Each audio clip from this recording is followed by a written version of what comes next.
retina is. So, okay. So this is the normal eye in a drawing version. Ito, Mm-mm. if you cut it in half like a buko, may harap, may gitna, and may likod na kwarto. Yung harap, that's what we call the cornea. It's essentially a windshield of the eye. Parang pumapasok lang yung ilaw. And then the lens is what yung nagiging cataract sa dulo. Together, Mm-hmm. the cornea and the lens, their job is to focus. Do you see nakikita mo rin ba yung mouse? Yes, I can. Mm-mm. The lens, they focus the image, yung light, they focus it to the retina. So the retina is all the orange part of the eye sa likod. It's like Okay. a film of a camera to be translated and to be sent to the nerve, to the brain via the optic nerve, a cable. So think of it as a camera wherein the front part is the lens, the Mm-mm. film is the retina, and well, the processing center is the optic nerve. Okay, so this is the side view. And this is the top view. The nerve that you were talking about is this one. And then the vessels are these red ones. Okay? Remember that, ha? Sige. So again, this is for comparison. And this is the right eye of your dad. It's not very clear because there's already cataract. The image quality is not so high also. So, but this is otherwise a normal eye. See? See the comparison? Malabo dahil may cataract that prevents us to take a good photo of the back of the eye. But as Mm-mm. you can see, you can pretty much see the outline of the nerve and all the vessels pa. Tama? Mm-mm. Mm-mm. And here in this portion is yung slice niya. Like a cake that you slice in half and you can see all the layers. This is it. This is what we call the OCT. So ito yun. This portion here represents this layer here. This is a normal one.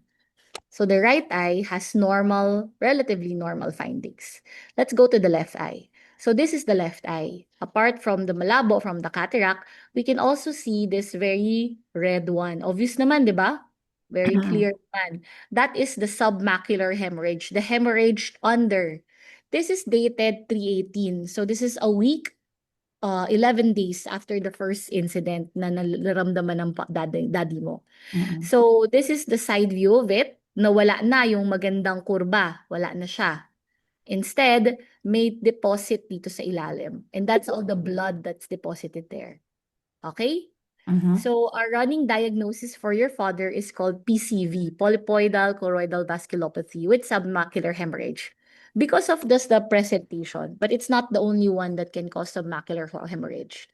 So, for those cases, again, this is yung 380 ng daddy mo. But as of yesterday, mas ganito na yung nakita ko. Sabi ko, di ba madaming yellow?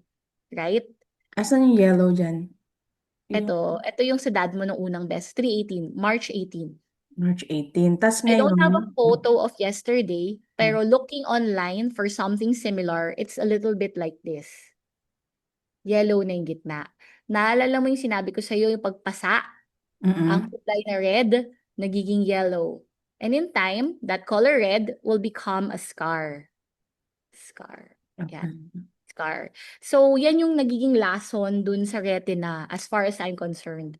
So, ang goal natin is patigilin yung dugo originally and matanggal sa gitna ng mata yung dugo. Because here, in this area between the two arcades, this area between the two arcades, this is what we call the macula. And that processes around 80% of your vision. So ang goal ko sana is mausog siya. Mausog siya enough such that um, ma-spare ko yung mga structures there. That's why I wanted to put an air. But Saan sa patingin, saan dyan yung nagkukas ng blockage, yung spots na black na yung nakikita itim, mo? that whole itim, that's their blood. That So, hindi makapasok yung image, hindi makaprocess. may itim. Itong buong itim na to sa malaki. Oo, Itim na to. isipin mo yung film ng camera na yan. Ito yung sa dad mo, sorry. Ito yung sa dad mo Saan? self. Okay. Tas yung region, The laboratory of your dad, ah. naa. Ito mismo, yung sinubmit nyo. Asan po yung area na yon na nagbablock? Ito, Nakikita. yung pula. Yung pula. Do you not see it? Yung mouse lang nakikita. Okay, yung may hand. So, pwedeng pabagal nung pag-area, pag-ikot ng bare area. Mula saan po? Itong lahat, saan ba yung pula? Okay, yan. Or, okay, hindi siya black ang tingin ko sa kanya.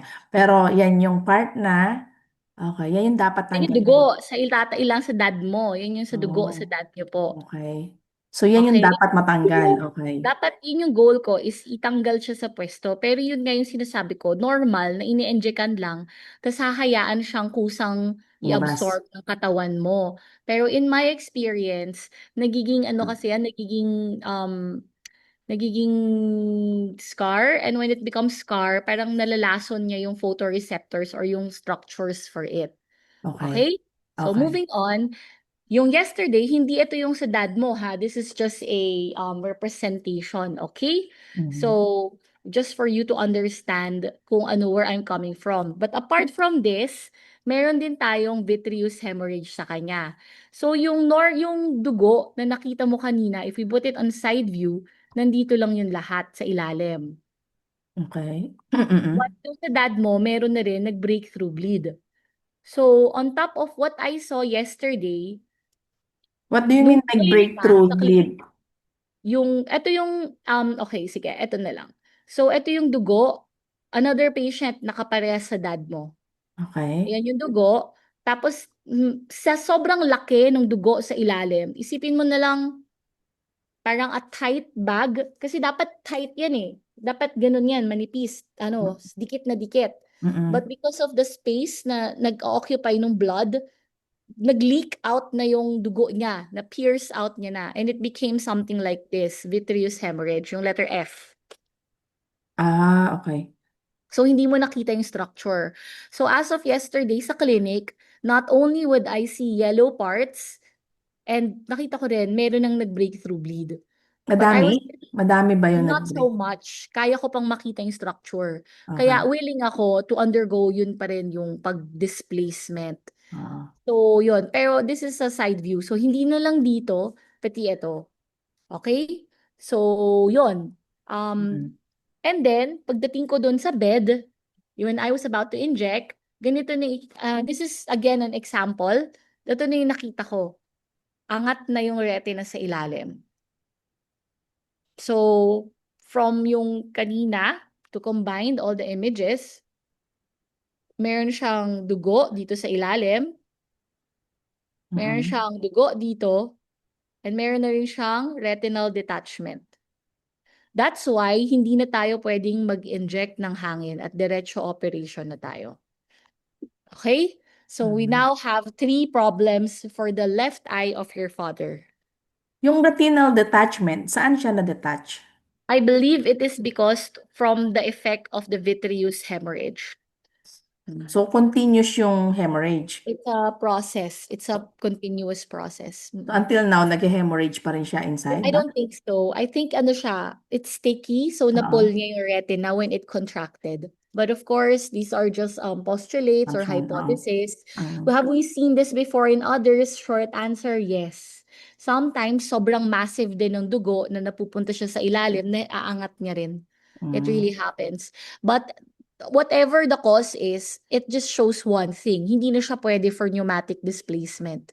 And that's why even if I switch my schedule and inayos ko para ma-accommodate kayo, I Mm. did not go through with the injection because I knew that it will not be helpful for your father and Mm. sayang yung pera ninyo.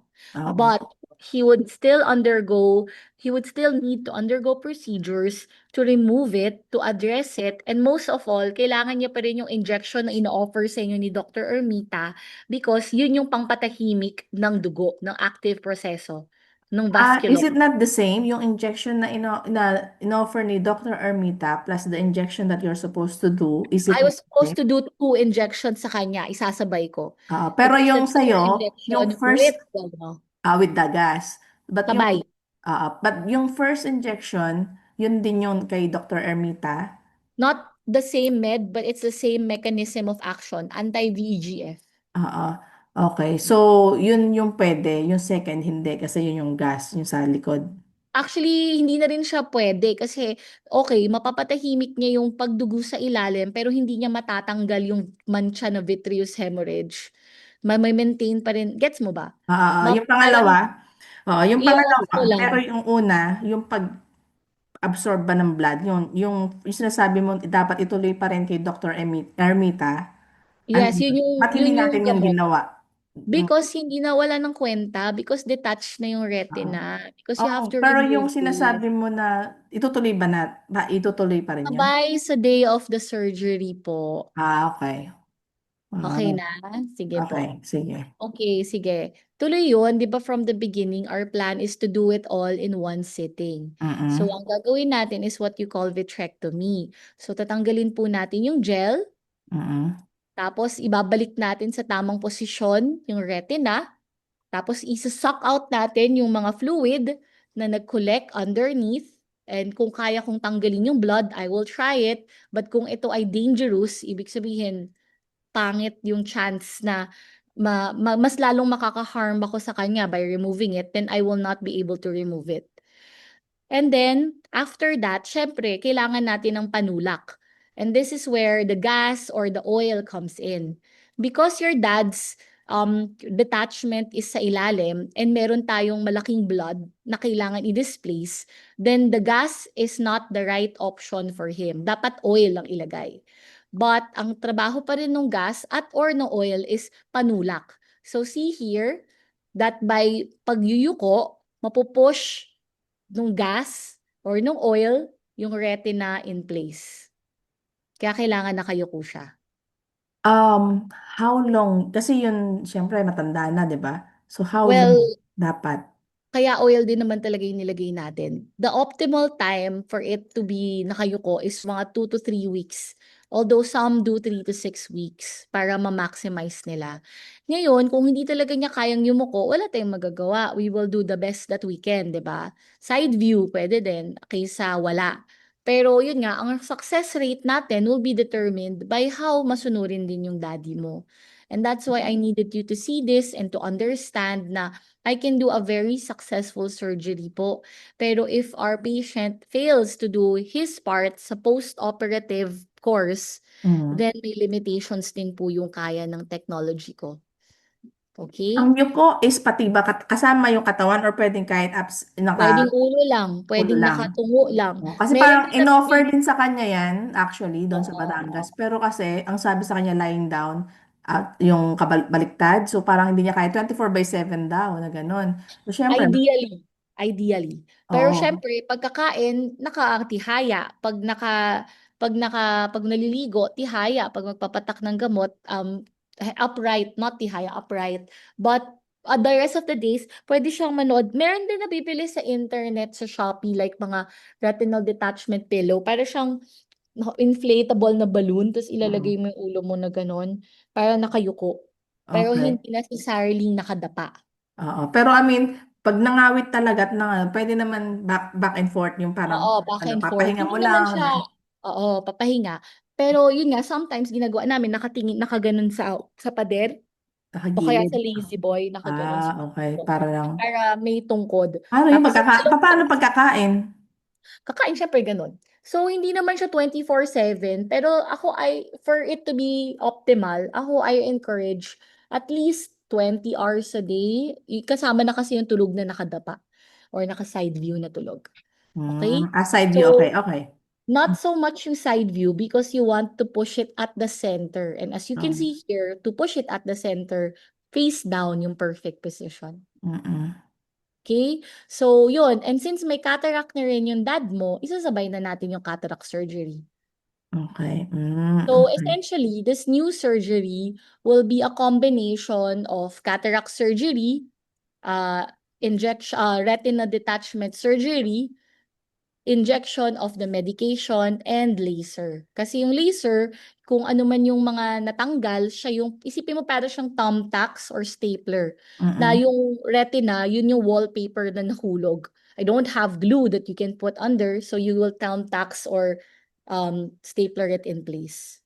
And habang hindi pa siya mature, you ask the patient to face down para habang nagmamature yung laser, that's the time. Okay. Yun pa rin, 2 to 3 weeks. 2 to 3 weeks, okay. Yun. So some again do mga 6 months or sorry, 6 weeks. Some do 2 months because gusto nilang i-maximize yung presence of the oil or panulak para ma-move out yung mga dugo. I will attempt to evacuate as much blood as I can here kung may access ako. Mm-mm. Okay? Para ma-spare natin yung photoreceptors and we can give your dad a fighting chance of vision. But number one, it will not be like a normal eye. Hindi to 20/20. Hindi to parang yung normal na narinig mong mata. Damage na to. Salvage procedure yung ginagawa ko, ma'am. Hindi siya treatment procedure. Mm.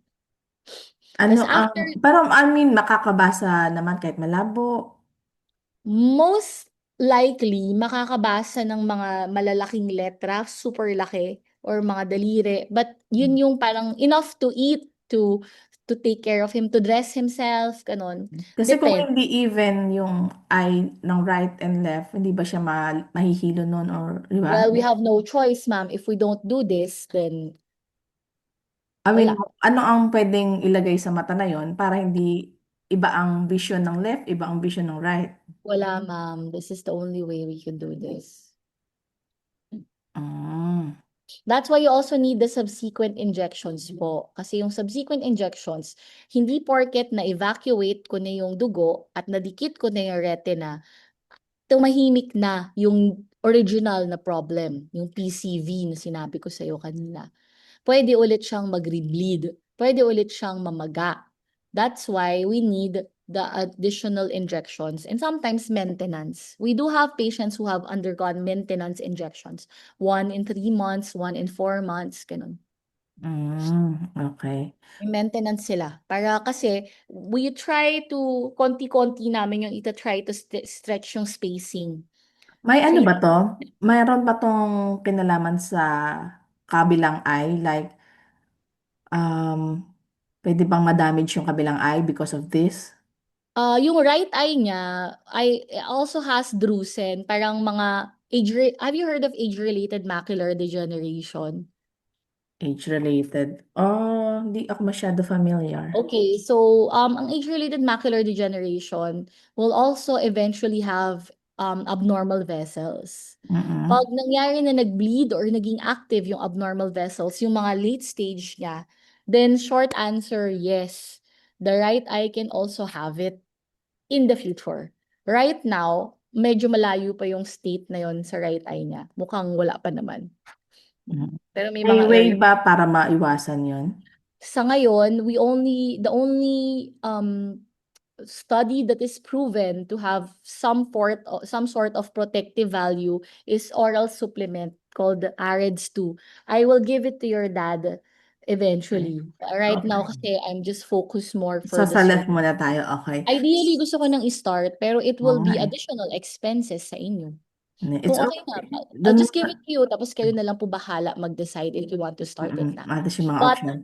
for PCV, there is no known proven preventive factor. That is why we do the maintenance injection. Eh kung pwedeng oral lang or patak lang, o di sana yun na lang binigay namin, di ba? So, But yung wala. cause ng left eye niya, age macular din. Yung, That is one of the differentials. Polypoidal choroidal vasculopathy or PCV, yung primary ko, PCV. And yung mm, PCV na yon ay one of the possible related sa kanya maliban sa genetics is hypertension. may hyper, alam ko, global, hindi siya, wala siyang high blood. Genetics usually found unilaterally in older Asian population. Mas common po siya sa Mm. Asians kaysa sa mga Americans or Caucasians. Okay. So, ang question ko next, because yan talaga ang gusto natin gawin, no? Surgery, kasi yan naman talaga yung last resort. But, what if meron siyang hindi clear o yung parang sa ECG niya, parang meron, Cardio clearance po. pero yun nga, si technician, kunwari yung nagsabi na parang may nakita siya, pero wala pa naman talaga yung actual internist, doctor, doctor diagnosis of whatever. Pero naisip lang namin, anong mangyayari doon? Kasi syempre, hindi nga masa-surgery agad dahil gagamutin pa kung ano yung kailangan gamutin according dun sa clearance, di ba? So, ano ang kailangan niyang gawin to protect yung eye or kung paano ang pwedeng Wala, gawin? the damage will be continuous. In my experience, I have not seen a patient na bawal i-surgery ever yet. The worst I've had is that kailangan i-surgery sa isang hospital para kung magkaroon ng complications after the surgery sa chest or sa something, pwedeng i-admit sa hospital. Yun pa lang yung bawal. So, sa retina, hindi naman po kami hindi pinapayagan. But sa mga cases po na hindi na operahan dahil walang pera or nawala sa follow-up or whatever, konti-konti po talagang naubos yung vision. Tapos even if we do the surgery on the later date, wala na kaming mahabol. Suntok sa buwan. So, Mm. kumbaga, what we are going to be sugal or ang Mm. puhunan natin will be the better prognosis. Yung amount of vision na kaya nating i-recover. Yes. So, you mean, kahit na meron siya something na ongoing, ko na may nakita sa ECG, no? Tas, ano na lang, syempre, hindi naman agad-agad re-resolve yun. So, pwede tayo mag-proceed. Depende po sa letter yan ng cardio. There are really cases na they tell you, more of not cardio eh. Mostly ang nagsasabi mga, pag infection, tsaka kami nade-delay. Pero pag cardio, usually they just ask for 2D echo, yon doon kami nade-delay. Hingi sila ng additional labs. Tapos Mm. susulat nila kung high, low, or moderate risk.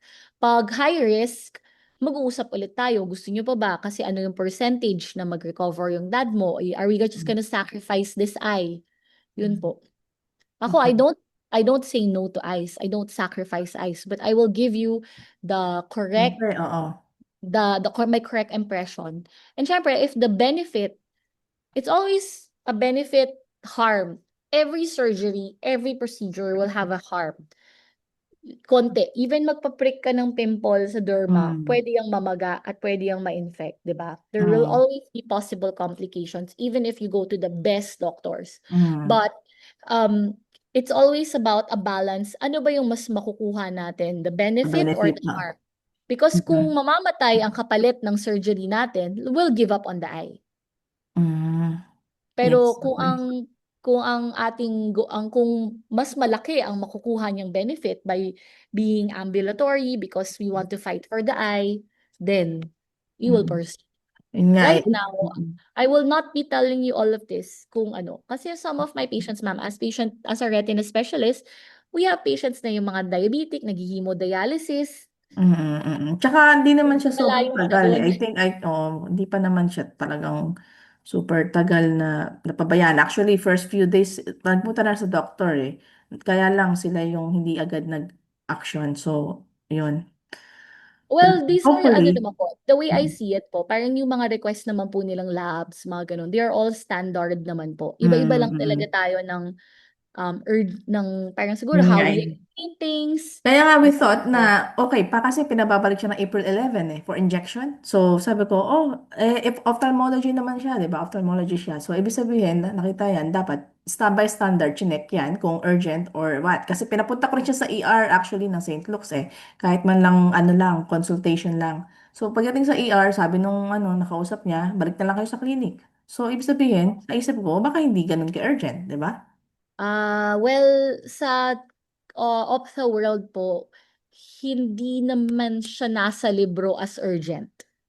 So, kumbaga, if we classify when we see a patient as a resident na na-ophtha na general ophthalmologist, when I see this kind of patient in the ER, it's not necessarily a urgent case. Because yun nga, we still have to do the laboratories, we can do the injections outpatient, ganun po. But on our case, on my personal experience, I have better results Mm. when I do it faster. So it's more Hmm. of a experience-based approach na po ako. Hindi na yung book-based or guidelines-based po. Oo, Okay. kaya nga eh. Mas So wala maganda. naman tama or mali. I know it's very easy to say sana earlier, sana earlier. In a way, yes, sana earlier. But we're here now and we will go forward doing the best that we can right now po. Okay? Kasi Okay. baka nung time that they saw the patient, hindi pa ganito kalaki, or baka fresh nga, ganun. So Mm. technically, as long as within the week, medyo ano po. Pero again, iba-iba po kasing style yan. And also the availability of the meds po sometimes. It's easier to get medication within Metro Manila po talaga. Mas Okay. mabilis Yung ma-deliver. yung pumunta siya sa iyo, ano yung ginawa natin? I mean, wala namang ano, tawag ito, parang kinuha mo lang information, walang ginawa, no? Walang injection, walang anything, no? Hindi Wala, na ako natuloy, ma'am. We were about to inject, pero hindi na natuloy. hindi natuloy. Pero, okay. So, puro patak lang siya, no? So, ngayon, pinabili ko sila nung medicine na sinend mo. Yun, ngayon pa lang siya nakabili nung isa. Parang nahirapan yata sila maghanap, yung pangalawa. Pero yung isa, patak-patak siya. So, hanggang kailan niya yun gagawin?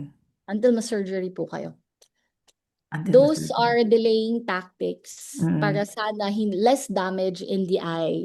Oo. Sana Oo. ha. They are just sana. Hindi siya necessarily will help, but that's what I give para when I'm waiting, para kahit papano hindi Yun nga ganun eh. ka tigas. Oh, first time niya lang na may ilalagay sa eyes niya since na day one na, alam mo yun, na nagreklamo siya. Wala talagang nilagay. So, parang, Kung hindi naman po talaga for surgery si sir, mm, hindi ko rin yun i-prescribe po. May side effects po yun kung hindi siya for retinal detachment surgery. okay. Mm. Sige. Once na makuha namin yung result, siguro i-message ko na lang yung secretary na. And sige, go naman kami doon sa surgery eh. Kasi Yes. kung pwede nga lang, di ba, yung time na yun. Oo Gusto ko nga eh. talaga ano sana Ako din. yun. Gusto ko Oo. rin. Sayang kasi di ba, mata yun eh. Well, kung masama naman ako, tinuloy ko pa rin siya. Pero, Siyempre, okay, tuloy mo, di natin alam kung anong side effect. Or I don't know. diba, parang, anyway, as far as I'm concerned, I'll be gone po the third week of April. I have an international conference to attend to. So So, kailangan ma-surgery siya for the first 2 weeks. But the problem ako, is yung result nung ganun po clearance. talaga, ma'am. I mean, if we want the faster option, then admission is the answer, which is, No. we just have an Same earlier ba yan ng patient. kay husband niyo po dun sa admission, dun sa ibang clinic niya? Nag-admit din siya sa Manila Doctors po and 500K po yung ginastos. Yeah. So, walang PhilHealth yun. Walang Walang PhilHealth. 500. Oh my gosh. Baka ako naman ang magkasakit. Mhm. Yun po. Pero di ba Wala akong nag-ooperate si PhilHealth. husband sa Pasig? Mas mahal po sa Pasig. Talaga? Dun sa ISAV. Di ba sa Sa ISAV na ISAV, ano po siya, if one-eyed po yung patient, ito lang, isa lang yung affected, low priority po. Ang priority po dun is charity and our backlog is usually 3 months. Right. Okay, so You wala can nang. naman po. Gusto mo po bang i-refer ko kayo doon Ay, po? ayoko nga na Pwede matagal. naman po.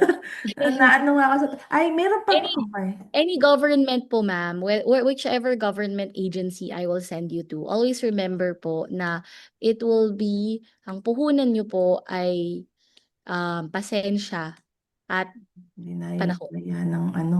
Nga, pwede Panahon. naman, yung sa binigay mo na pag ano na lang, basta, ayun nga, ma-urgency, yun ang mas importante. Opo. We'll do our best, ma'am. As soon Mm. as we are able to do the surgery, we will do our best and then we will update you. Sige. But I'm not a magician. Hindi rin ako Diyos. So, medyo magician, pero hindi Diyos. So, yung in terms Sayang, po kung of pwede lang natin approval, i-surgery, no? Yung nakaraan, tapos, gusto ko na rin, gusto ko na rin. I'm willing kasi, to do the case if ever. Kung willing nga kayo na magpa-admit, I would have been doing the case already today. nga eh. But we Tapos, di did, ba, we well, need the clearance. Parang ano ba yung we protocol, can no? do kasi the clearance habang admitted eh. Pero yun nga po, syempre, since private yun, we're going to have to be employing another doctor, na Okay. cardiologist, or ano, Mm. Sige, ganun po talaga. yun na lang yung I look forward yung result nung clearance and then na surgery. Okay. Sige Okay. po. Thank you. Ganun na lang po. Tapos remember, after the surgery, we will still have future follow-ups for the Mm, injections and mm. for monitoring, etc. Medyo ano po talaga, um, may relationship tayo. Sige. Madami I'm tayong not sure, date. yung best contact ko ba to you is yung sa secretary mo lang din or Yes. Yung Yes, sa siya kanya, po. okay. Siya po, Kasi yes. kapag may clearance na ano, Yes. sa kanya Mas ko magaling po nagsasabi. siya mag-reply kaysa sa akin at mas magaling po siya mangulit kaysa sa Ah, akin. sige, Okay, sige. sige Okay po. po. Sige po. Alright. Thank At you, mas kabisado and niya lahat ng requirements. Please comply. Please make sure na meron siyang PhilHealth ha. Tapos yung mm, PhilHealth niya dapat senior para hindi po kayo madelay because of paperworks. meron siyang PhilHealth. Ah, sige, sige. Meron naman, Opo. I think. Kasi yung ibang PhilHealth kailangan self-paying yung status. Ideally po, gawin yung senior yung status. Mm-mm. Senior citizen. Okay po. Sige po. Okay, Any other salamat. questions? Please address them to Miss Carliza. Any Mm-mm. questions po? Wala na po. Okay na yun, sige. Mm-mm. Okay. Sige po. Thank you. Thank you. Thank you ha for explaining and for your time. Of course. Sige Okay. po. Thank Bye-bye. you.